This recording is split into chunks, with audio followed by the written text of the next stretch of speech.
Hi there, this is Heath. We're starting day 5. This is the binomial theorem. Let's go ahead and get started. We're going to start by looking at this product here. We did a little bit of this on Wednesday. We're going to do a little bit more now. We're going to FOIL this product out 5 times. And if we took the time to actually multiply this out, this is what we would get. X to the 5th plus 5x to the 4th y plus 10x cubed y squared plus 10x squared y cubed plus 5xy to the 4th plus y to the 5th. And so how do we get these terms, the 1, 5, 10, 10, 5, and 1? Well, there are 2 observations we're going to make, and then we'll talk about a theorem. First of all, in each term of the expansion, the exponents always add up to 5. This is x to the 5th, so that's a 5. This is x to the 4th, y to the 1st. 4 and 1 make 5. 3 and 2 make 5. 2 and 3 make 5. 1 and 4 make 5 again, and then this gives me a 5 by itself. And so these are all of the different combinations that add up to 5. And the other observation is that the coefficient in front of the term represents the number of ways of multiplying x together I times and y together j times. For example, if I'm looking at x squared y cubed, I need 2 x's and 3 y's. So I could pick the 2 x's in front and then the 3 y's. Or this x and this x, and these 3 y's, or maybe this x and the rest of the terms being y, or any of the other combinations of 2 x's and 3 y's. Since we have 5 possible terms to choose from, and 2 of them have to be x's, that's the same thing as 5 choose 2.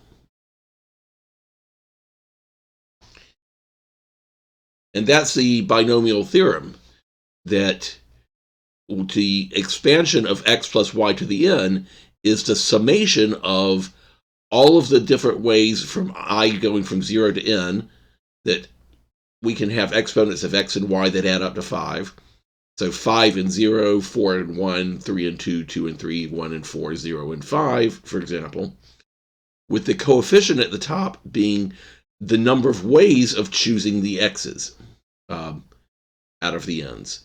And then by the symmetric principle, that's the same as the number of the ways of choosing the y's out of the term. Okay?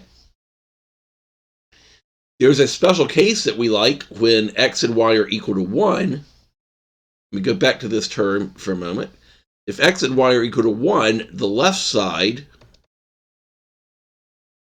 becomes 2 raised to the n power, and the right side becomes 1 to the I and 1 to the n minus I, but 1 to any power just goes away, and this is just a sum of binomial coefficients. This is an I, not an n down here, and choose I. So this gives us a way of writing the powers of 2 in terms of binomial coefficients. We're going to use this later on. It has some applications in computer science for calculating things that involve strings of bits. And so we'll see this formula later. Not again today, though.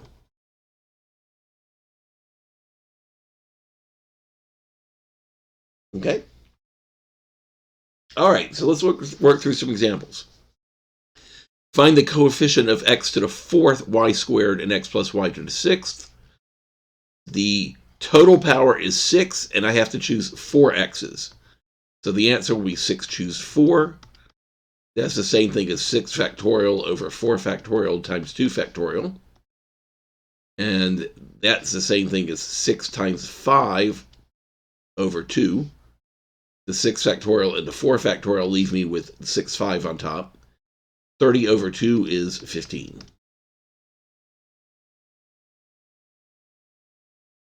All right, what about the coefficient of x to the 4th and x minus 2 to the 7th? So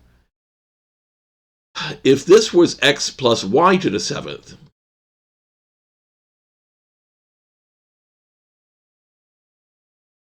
the answer would be 7 choose 4 times x to the 4th and then y to the 3rd, because the exponents have to add up to 7.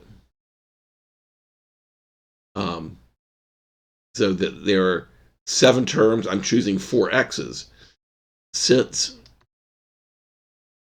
y is equal to -2 in this problem, it's not plus y, it's -2, then we get 7 to the 4th times x to the 4th times -2 to the 3rd, and then this becomes part of the coefficient also. And so the coefficient is -8 times 7 choose 4, which is -8 times 7 factorial over 4 factorial times 3 factorial, which is -8 times 7 over 4 factorial. 7 times factorial over 4 factorial is 765. 3 factorial is 321, which all cancels out with a 6. And so we get -8 times 7 times 5, which is -280. Okay? So when we have a constant term for one of the values, the constant term gets however many of the exponent is left over. In this case, since we have x to the 4th and we're raising to the 7th power, there must be 3 -2 terms in this result, and that's where the -8 comes from. All right, let's keep going. Try some more examples.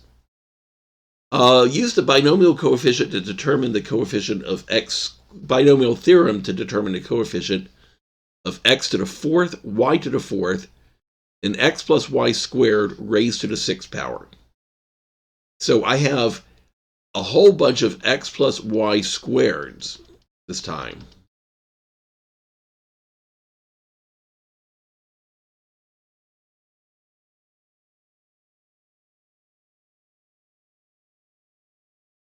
So my exponents don't add up to 6 because I have to choose 4 x's,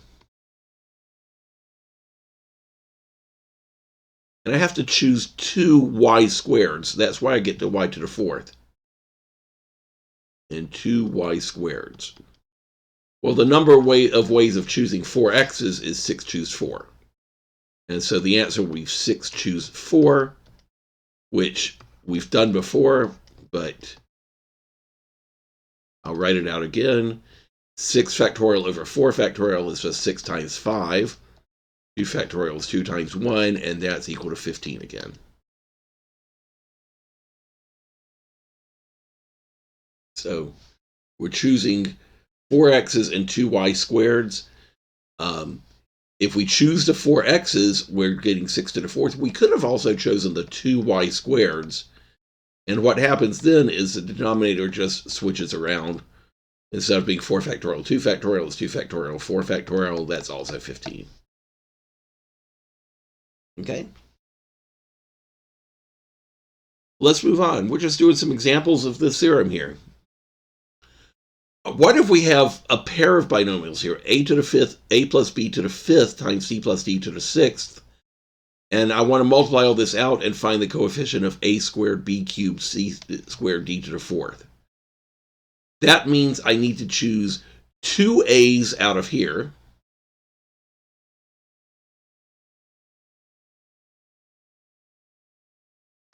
and I need to choose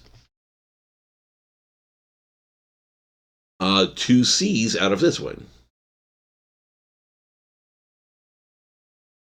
Since I have to make both choices in order to complete the polynomial, this is a multiplication law problem.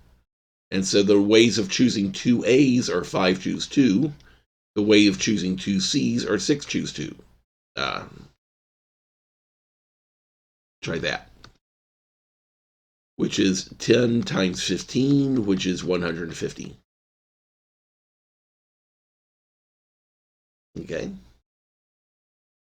What about this one? Choosing a squared b to the 6th c cubed out of this polynomial. So b shows up in both terms, but I have to get 2 a's from this term.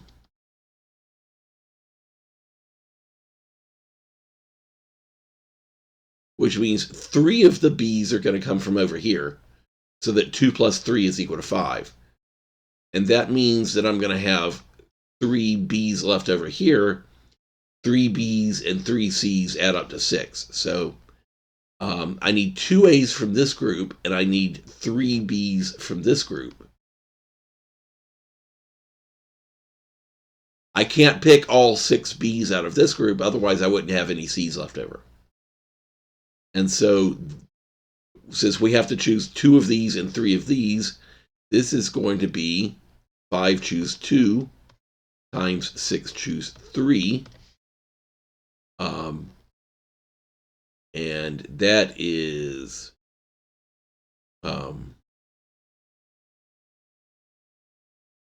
10 times 20, or 200. Okay. All right, the last one. There's a plus sign here. I am computing a polynomial and another polynomial and adding together, and then I want to know what the coefficient is. So to get a cubed b squared in this polynomial, that's 5 choose 3. And to get a cubed b squared in this polynomial, that's only 4 choose 3. I only have to make 4 choices because when I choose the b, I'm going to get b squared automatically. And then when I add these polynomials, the coefficients add. And so we're going to get 5 choose 3 plus 4 choose 3, which is 14. Okay? All right.